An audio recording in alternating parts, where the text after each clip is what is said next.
नमस्कार विद्यार्थी मित्रांनो, युनिव्हर्सल अकॅडमी पुसदमध्ये मी आपलं सहर्ष स्वागत करीत आहे। आज आपण अंकगणित या घटकामध्ये विभाज्यतेच्या कसोट्या हा टॉपिक बघणार आहोत। तत्पूर्वी आपण आमच्या चॅनलला सबस्क्राइब केलेलं नसेल तर लवकर आत्ताच्या आत्ताच करून घ्या आणि बेल आयकॉनला क्लिक करा। तर बघूया आजचा टॉपिक विभाज्यतेच्या कसोट्या। तर विभाज्यतेच्या कसोट्या यामध्ये आपल्याला एकूण 8 प्रकारच्या कसोट्या बघायच्या आहेत। त्यामध्ये पहिली कसोटी आहे 2ची कसोटी। पहिली जी कसोटी आहे ही 2ची कसोटी। सुरुवातीला कसोटी म्हणजे काय किंवा कसोटीचा आपल्याला काय उपयोग होतो हे आपण जाणून घेऊ। यामध्ये कसोटीद्वारे आपण कोणत्याही संख्येला भाग जातो किंवा नाही जात हे लक्षात घेण्यासाठी या कसोटीचा वापर केला जाऊ शकतो। जसं 2ची कसोटी कशाला म्हणतात ही लिहून देतो मी या ठिकाणी। 2ची कसोटी म्हणजे ज्या संख्येच्या एकक स्थानी 0, 2, 4, 6 किंवा 8 हे अंक येतात त्यांना 2 ने निशेष भाग जातो। इथे निशेष या शब्दाचा अर्थ असा आहे की पूर्णतः भाग जाणे। जसं आपण एखादी संख्या घेतली 12, 12ला जर मला 2 ने भागायचं आहे तर बेसखम 12 बाकी 0 उरला। परंतु तेच जर 13ला भागायचं आहे मला 2 ने भागायचं आहे 13ला तर बेसखम 12 उरले 1। आता या 1ला 2 ने भाग जात नाही, याला पॉइंट मध्ये भागावं लागेल। तर पॉइंट मध्ये भाग द्यायची गरज पडली नाही पाहिजे, त्याला म्हणतात निशेष भाग जाणे। याला भाग गेला। मग अशा 2 ने भाग जाणाऱ्या संख्या आपण कशात बघितल्या होत्या? समसंख्येच्या वेळेस बघितल्या होत्या। समसंख्या ज्या असतात त्या 2च्या कसोटीला लागू होतात। प्रत्येक समसंख्या ज्या होत्या समसंख्येच्या वेळेसच मी तुम्हाला सांगितलं होतं की ज्या संख्येच्या एकक स्थानी 2, 4, 6, 8 किंवा 6 हे अंक आलेले असतात त्यांना 2 ने भाग जातो। मग 2 ने भाग जातो याचा अर्थ काय की ह्या 2 ने निशेष भाग जाणाऱ्या संख्या आहेत, म्हणजे 2च्या कसोटीतल्या संख्या आहेत। मग 2 ने भाग जाणाऱ्या संख्या कशा ओळखता येतील? तर या ठिकाणी 240 आहे। 240च्या एकक स्थानी 0 आहे, म्हणजेच याला 2 ने भाग जातो।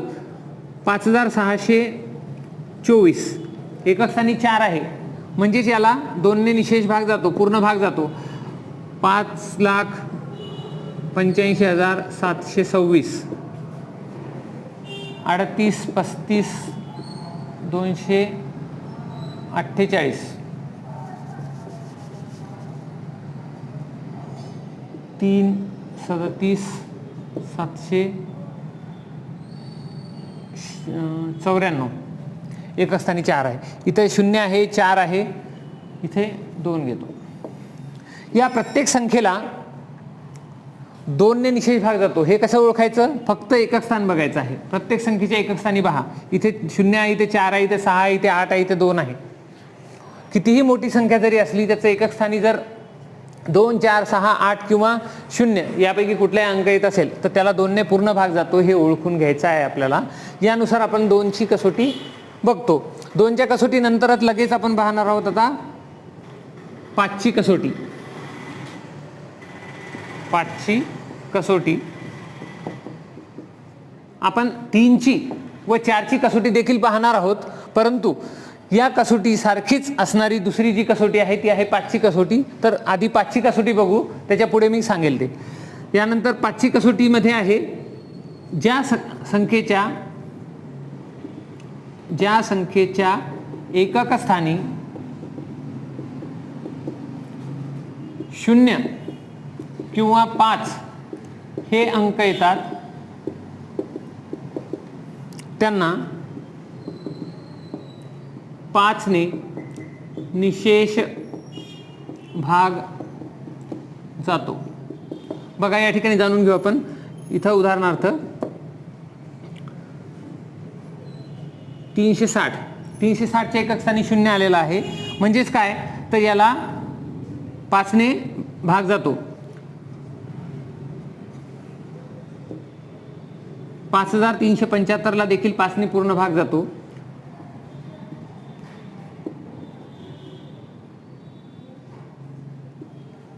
89,760 ला देखील 5 ने भाग जातो.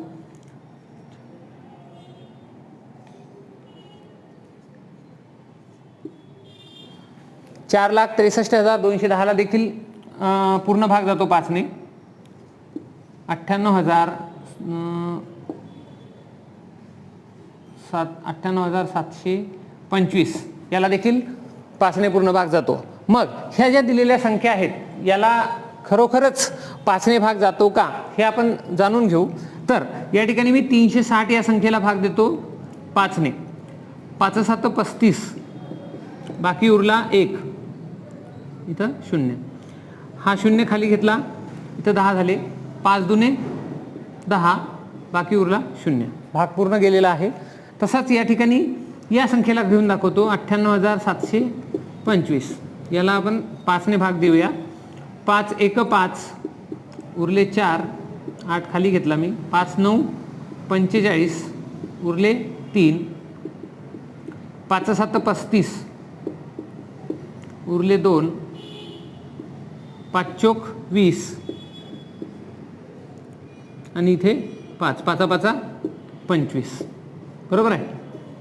म्हणजे काय, तर या संख्येलाही 5 ने पूर्ण भाग गेला, या संख्येलाही 5 ने पूर्ण भाग गेला. आणि तो का गेला, कारण या संख्यांच्या एकक स्थानी 0 किंवा 5 हे अंक आलेले आहेत. जेव्हा 0 आणि 5 हे अंक आलेले असतील त्या पूर्ण संख्यांना 5 ने निशेष भाग जातो. म्हणून 5 ची कसोटी कशी ओळखायची आहे आपल्याला, तर कोणतीही संख्या बघायची ज्याच्या एकक स्थानी 0 आलेला आहे. एकक स्थान म्हणजे आपण ज्या साईडने लिहित आहोत राईट साईडने त्यातील हे स्थान म्हणजे एकक स्थान आहे. एकक दशक शतक मोजतो ना आपण, त्या पद्धतीनं संख्या मोजायची आहे. यानंतर येणारी जी कसोटी आहे ती आहे 4 ची कसोटी. आपण याच्यानंतरची बघणार आहोत 4 ची कसोटी. या कसोट्यांसारखी 4 ची पण कसोटी आहे.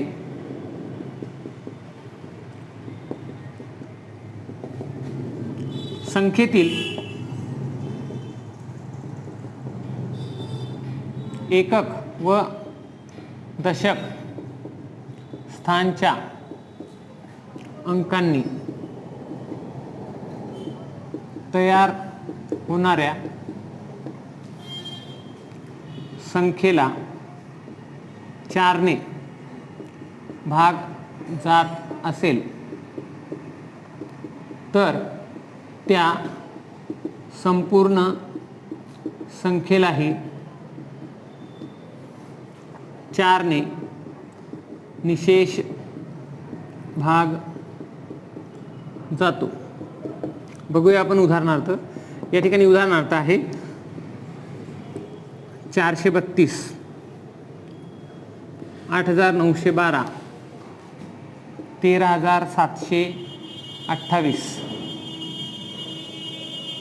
9,35,000,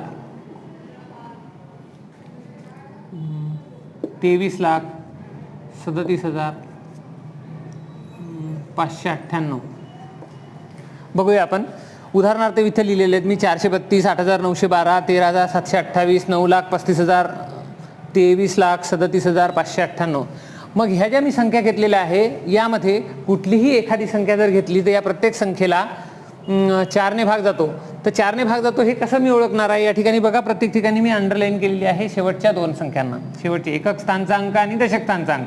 या ठिकाणी म्हटलं आहे मी संख्येतील एकक व दशक स्थानच्या अंकांनी तयार होणाऱ्या संख्येला. म्हणजे काय, तर एकक आणि दशक स्थानच्या संख्येला तयार झालेली जी संख्या आहे ती 2 आणि 3 5 नाही करायची. या ठिकाणी ही संख्या कोणती दिसते तुम्हाला 32, इथं कोणती दिसते 12, इथं 28, इथं 00 आणि इथं 98. मग या 32ला 4 ने भाग जातो का, तर 4 1 4, 4 2 8, 4 3 12, तसंच 4 8 32. 4 ने याला भाग जातो म्हणजेच पूर्ण संख्येलाही याला 4 ने भाग जाणार. इथे किती आहे 12, 4 3 12, इथे 4 7 28, 4 0 0 4 0 0, इथं 98 आहे. मग आता 98 आहे तर 98ला जर मी 4 ने भाग दिला, 4 2 8, उरला 1, इथे 18. 98ला भाग जातो का, नाही जात. मग या 4 संख्यांना जसा भाग जातो तसा याला भाग जात नाही. मग कोणत्या संख्येला भाग जाऊ शकेल, या ठिकाणी मी 98 ऐवजी जर 96 घेतलेला असेल, या ठिकाणी 98 ऐवजी जर मी 96 घेतलेला असेल तर काय होईल, या ठिकाणी मी इथे 96 घेईल. 4 2 8, उरला 1, इथे किती असेल 6. मग 4 चोक 16, 24 चोक 96. बरोबर. म्हणजेच या ठिकाणी ह्या ज्या 5 संख्या आहेत या 5 संख्यांना 4ने निशेष भाग जातो. 4ने निशेष भाग जाणारी संख्या जर ओळखायची असेल तर शेवटचे जे 2 अंक आहेत या 2 अंकांना बघायचं. 2 अंकांनी तयार होणाऱ्या संख्येला जर 4ने भाग जर गेलं तर पूर्ण संख्येलाही 4ने भाग जातो. ओके. यानंतर 4च्या कसोटीनंतर आपण बघणार आहोत पुढची कसोटी, ती आहे 8ची कसोटी. 8ची कसोटी. तर 8ची कसोटी ही देखील 4च्या कसोटीप्रमाणेच आहे. तर 4च्या कसोटीमध्ये आपण शेवटचा 1 अंक बघितला होता, तर 8च्या कसोटीमध्ये आपल्याला शेवटचे 3 अंक बघायचे आहेत. इथं जसं मी एकक व दशक म्हटलं, तिथं एकक, दशक व शतक स्थानच्या अंकांनी तयार होणाऱ्या संख्येला, बरोबर. मग एकक, दशक, शतक म्हणण्यापेक्षा त्याला आपण वेगळ्या पद्धतीने व्याख्या घेऊ शकतो. संख्येतील शेवटच्या 3 अंकांनी तयार होणाऱ्या संख्येला 8ने भाग जात असेल तर त्या संपूर्ण संख्येलाही 8ने निशेष भाग जातो. बघूया. या ठिकाणी उदाहरणार्थ आहे. सुरुवातीला 8000 ही संख्या घेतो. शेवटचे 3 अंक काय आहेत? 0 0 0 8 0 0 8 0 0 8 0 0, बरोबर. त्यानंतर घेतलं मी इथे 2568. 2568. त्याच्यानंतर 73,000.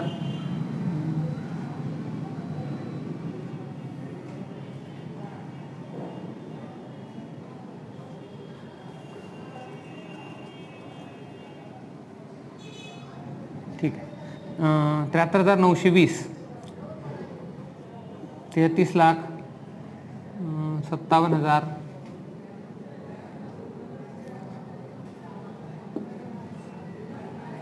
656. तर या संख्यांना 8ने निशेष भाग जातो. हे ओळखून बघायचं असेल किंवा भाग देऊन बघायचं असेल तर पहा, या ठिकाणी मी भाग देऊन दाखवतो. आता उदाहरणार्थ मी संख्या घेतली, ही संख्या घेऊ आपण. 73,920 या संख्येला खरोखरच 8ने भाग जातो का? तर या ठिकाणी 8 9 72, उरला 1. या ठिकाणी घेतला 9. 8 2 16, बाकी उरले 3. 2 खाली घेतले. 8 चौक 32. 0 0, हा 0 खाली आला. 8 0 0, 0तून 0 गेले, 0 राहिले. भागाकार 9240 आला आणि इथं बाकी 0 राहिलेला आहे. ज्या ठिकाणी बाकी 0 राहतो त्या संख्येला म्हणतात निशेष भाग जाणे. मग या ठिकाणी निशेष भाग गेलेला आहे आणि कितीने भाग गेलेला आहे? 8ने. मग हे 8ने भाग गेलेला मी कसा ओळखला? तर या ठिकाणी 73,920ला भाग देण्याच्या ऐवजी फक्त 920ला भाग जातो का हे मी इथं बघणार. 8ने भागायचा आहे तर भागत असताना 8 1 8, उरला 1, तो इथे आला. 8 2 8 1 8, उरले याच्यातले 4.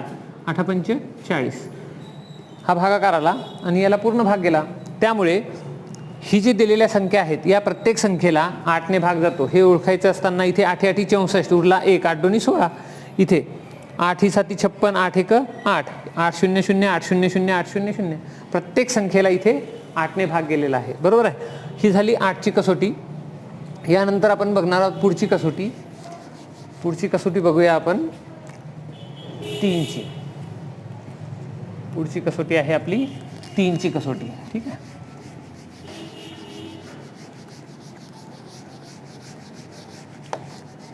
या 3च्या कसोटीमध्ये कोणत्याही संख्येतील अंकांच्या बेरजेला जर 3ने भाग असेल तर त्या संपूर्ण संख्येलाही 3ने निशेष भाग जातो. बघा आता या ठिकाणी कसोटी लिहून दिलेली आहे. कोणत्याही संख्येतील अंकांच्या बेरजेला जर 3 ने भाग जात असेल तर त्या संपूर्ण संख्येलाही 3 ने निशेष भाग जातो. म्हणजे काय, तर या ठिकाणी उदाहरणार्थ बघू आपण.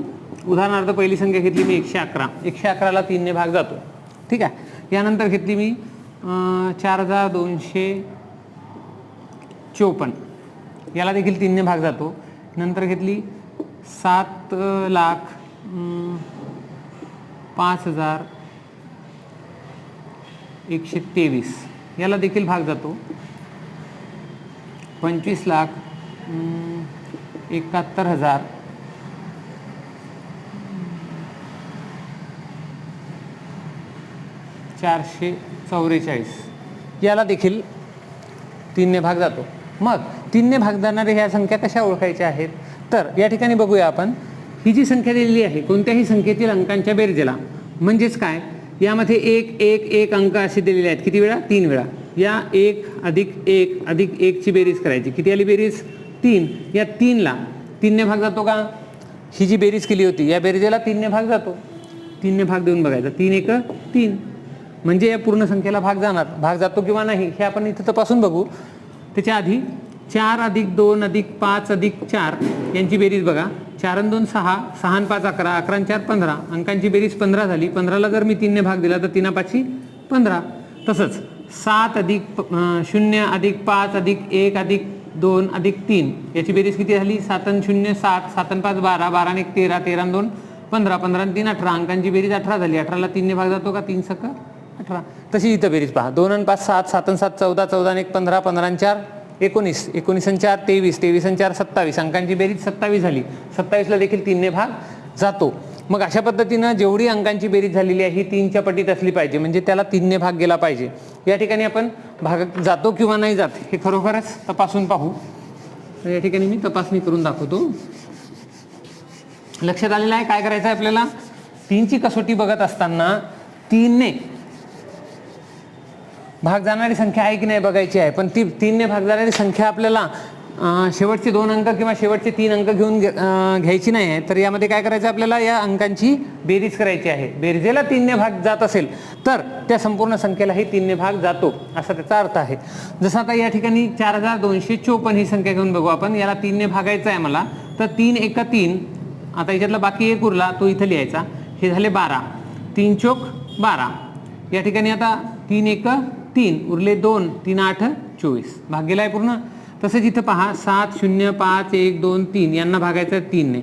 3 2 6 उरला 1, 3 3 9 उरला 1, 3 5 15 0 उरला होता. म्हणजे आता याला भाग द्यायचा आहे. 3 0 उरला, एकच राहिला. 3 0 0, आता झाले 12, 3 चोक 12, 3 1 3. या ठिकाणी बघा हा भागाकार आहे आणि भाग पूर्ण गेलेला आहे, म्हणजेच याला देखील 3 ने भाग जातो.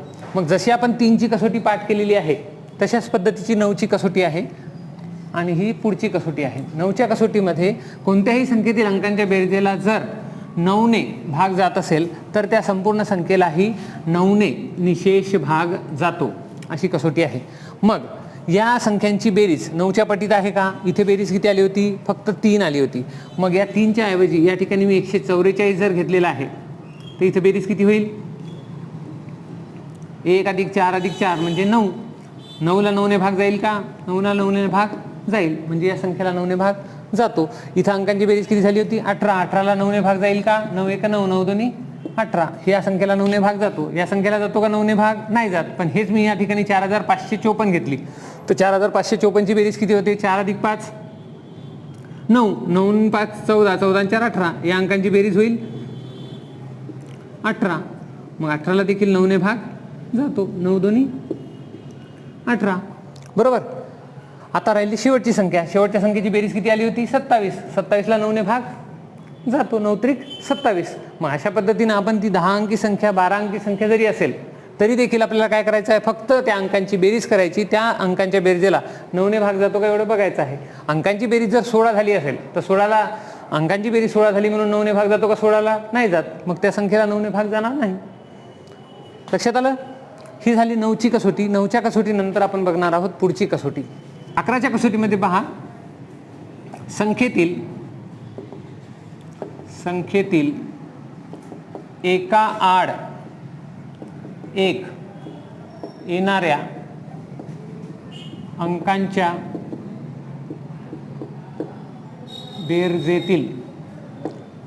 बेरजेतील